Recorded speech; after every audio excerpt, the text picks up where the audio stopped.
So the semester is well underway and you're progressing through the delivery of your course. How's it going? Are you meeting those learning outcomes? What are your students doing well with and what are they struggling with? Are they on track to succeed in their summative assessments? And if not, how will you find out? Often we wait until the summative assessment in the middle or at the end of a course to find out if our students have learned what we want them to learn, and if the course was well received through formal evaluation at the end. But this is often too late to do anything about either supporting the current students or adjusting the course.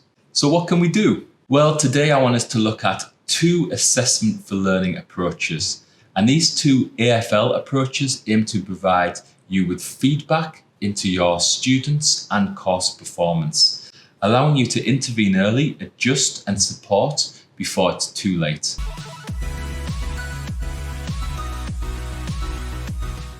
So we know that AFL is an approach that provides insight into both the learner and educator by providing opportunities for feedback.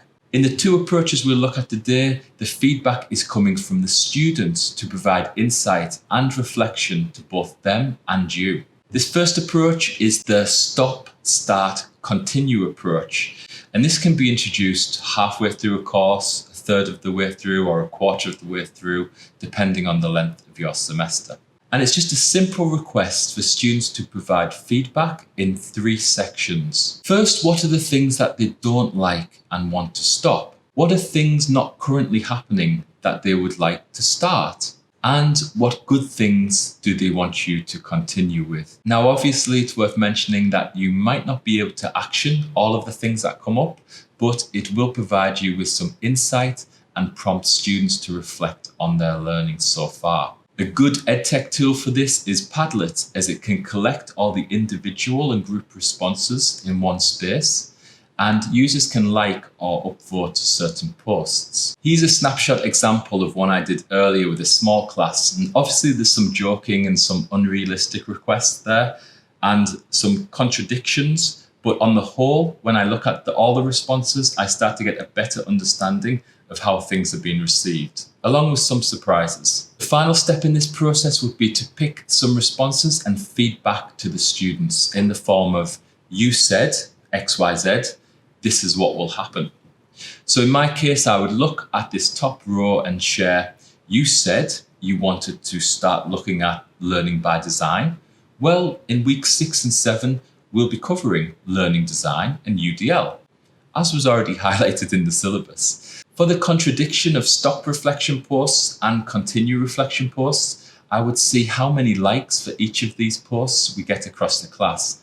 And if they're still evenly split, I would have a conversation to understand why some people want them to stop, while reinforcing the value of reflective practice throughout the course, and maybe settle on an alternative format or frequency. Okay, so the Stop, Start, Continue approach gives you some informal feedback into your course at different stages.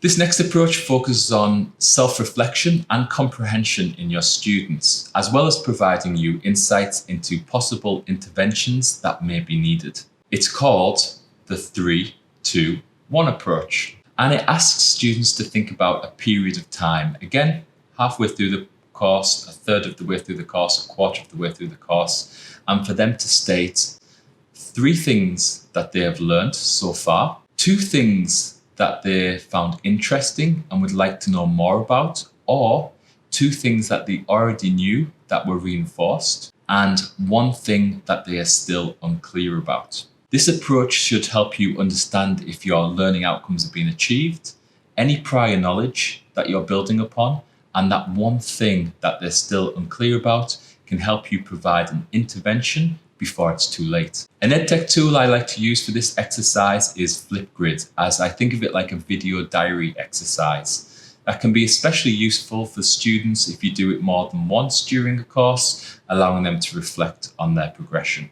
Okay, so we've looked at 2 assessment for learning techniques that provide opportunities for reflection for your students and opportunities to receive feedback on how things are going. And we looked at 2 EdTech tools in Flipgrid and Padlet. If you got value from this video, please hit like.